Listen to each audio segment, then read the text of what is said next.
I'm Ben Trotter. I'm the judge at the Justice Court in Fallon, Nevada. I love being a judge. I've been a public servant for my entire career here in Churchill County, Nevada. Probably the main reason I like being a judge is because I get to have such a hopefully positive influence on so many people's lives that come to the court needing help. So this year I received the census via a brochure in the mail. As soon as I got the document in the mail, I walked straight to my computer and finished it within about 5 minutes. I've always completed it because I knew it was definitely tied to a funding source for your state and for your local community. Completing the census is actually extremely safe of your information. It's very simple. You don't ask personal questions. And even entities like the FBI, the CIA, ICE don't have access to it. Once the numbers are accumulated by the Census Bureau, the only information that comes out of that is statistical. So they put out information about how many people live somewhere. So I mentioned that the census is safe. They don't ask for your social security number. They don't ask whether you're a citizen of the United States. The questions are very simple, very straightforward. If somebody does come up and ask you, claiming to be part of the census, or you get a form in the mail that asks you these personal identifying information questions, or things about your bank accounts, which is not part of the census requirements, you should contact law enforcement and the census team that's working in your community and report that.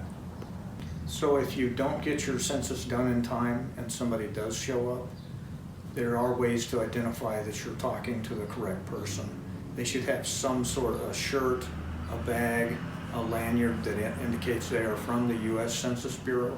They should also have an identification issued by the Census Bureau that has like a gold chip, similar to what you have on a credit card. Those are the official folks that will be showing up. So the census affects your local community, public safety, emergency services, by distributing funds, which are generally based on a per capita, in other words, per person methodology. So when they take the census, however many people live in your county, you'll get a certain amount of funds potentially towards these programs. This also includes other emergency services like food banks, the food that is currently being provided to students through the schools. The senior center potentially gets money from these sources. So every time you do the census, you give us 10 years worth of credit for your family and you towards these programs.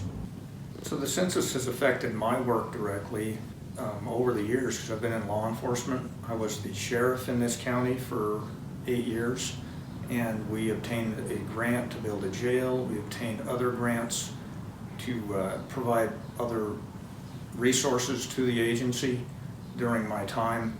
Many of these grants are based on populations within the county, and so the census directly impacts how those grants are distributed, how much you can get, whether you even qualify. And you know, the one thing about the census is it only comes around every 10 years. So if you don't do it, and you don't get to make up for that until 10 years later. And so you potentially cost your community for 10 years by not doing it. There are many ways that the census impacts our local community. I've mentioned a few of these. Some others would include the road department. Much of the funds that go towards repairing our roads come from federal distributions. We have the free and reduced expense lunch program through the schools. Directly affects those who are limited on their resources. We have social services who gets grants for various things that immensely impact our community, and so many of those grants are based on the numbers of people in your community.